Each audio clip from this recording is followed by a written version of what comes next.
Si Kuya yung aming tour guide. Anong pangalan ni Kuya? Isis po. Si Kuya Isis.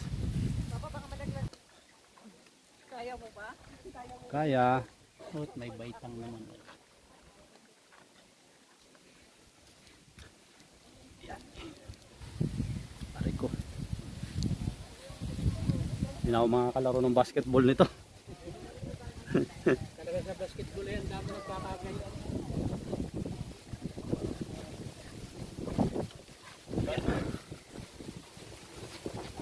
Ay, ito yung kabila. Hindi po kayo mag-picture ni Mama.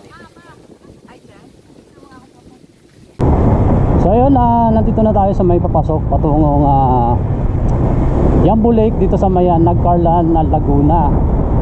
So after ng mga ilang oras na biyahe ay narating na natin tong pasukan patungong Yambo. So pagdating nyo dito, ayan, makikita nyo naman, welcome to Yambo Lake. So meron sila ditong parang ano, ayan, may signage naman. So pag nakita nyo to ay ibig sabihin malapit na kayo. So konting tiis na lang at mararating nyo. And then yung papasok, hindi naman siya ganun kalayo na.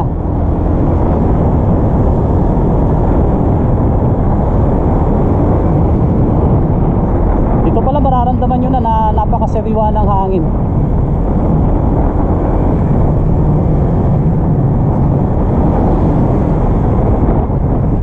So marami din dito mga available na transient.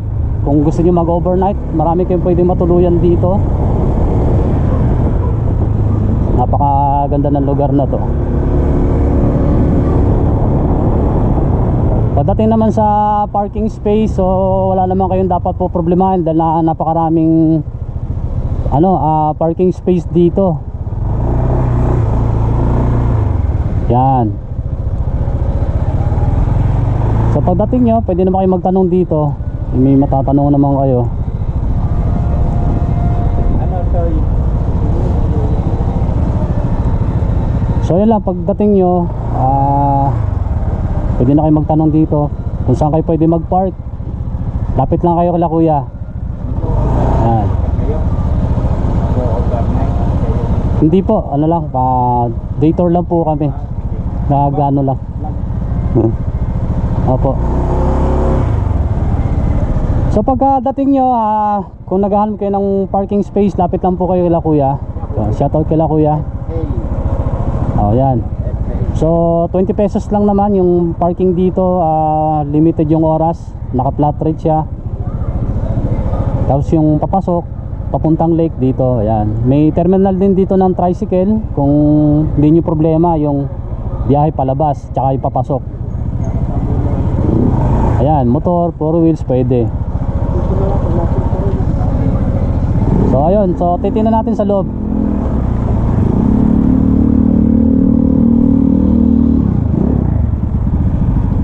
Ayan oh, kabilaan yan, merong parking space, no? So tingin ko magkaiba yung may-ari niyan.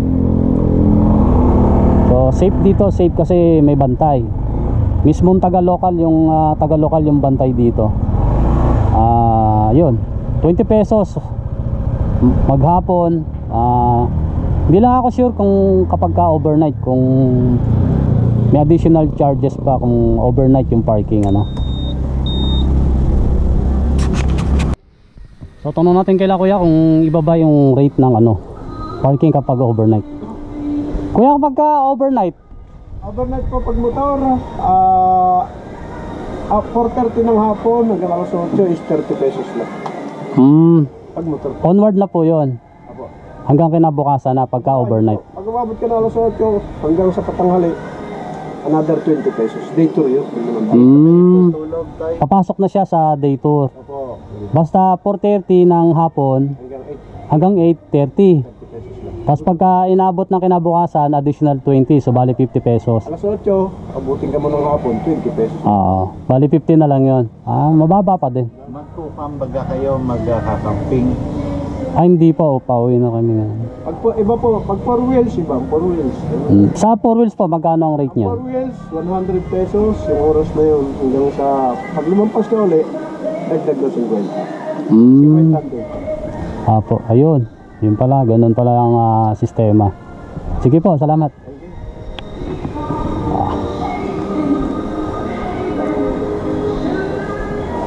So yun lang. Tapos lalakad lang kayo ng konti. Papasok na yan. So pagdating naman sa order ng pagkain, may natanungan tayo kanina regarding sa pagkain. Meron silang mga package dito.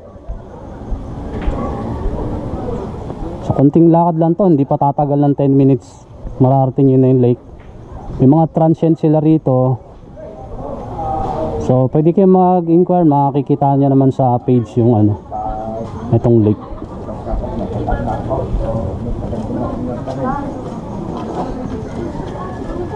So yun, lapit na ako sa information dito.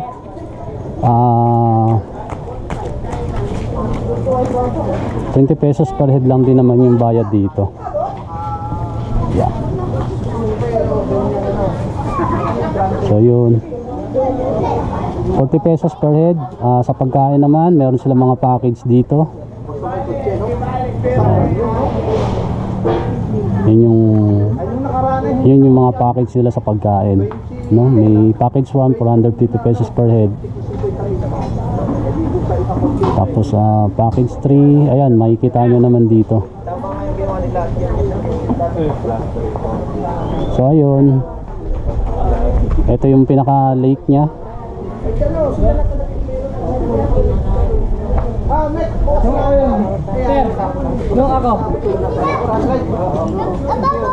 So ayun, ayan.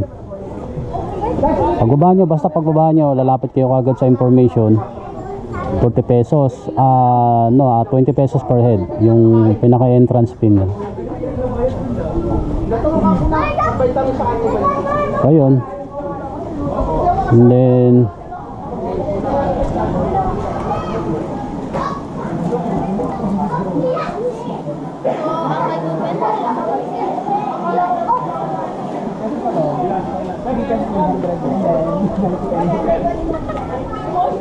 regarding naman sa dito sa kanilang floating cottage, no, yung balsa na may kubo, yung package nga pala nito ay 1,200.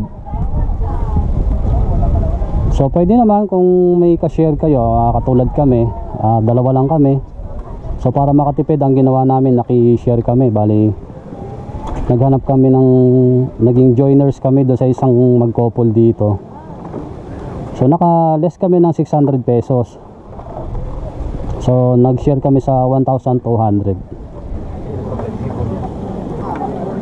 Yun lang, ayan yung view nya dito paikot. Ayan, diba? Simple lang, nakaka-relax.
Hawakan na natin yung tali. Tayo na pala yung hila. Ay, tutulak na lang natin yung balsa natin. Bigyan mo.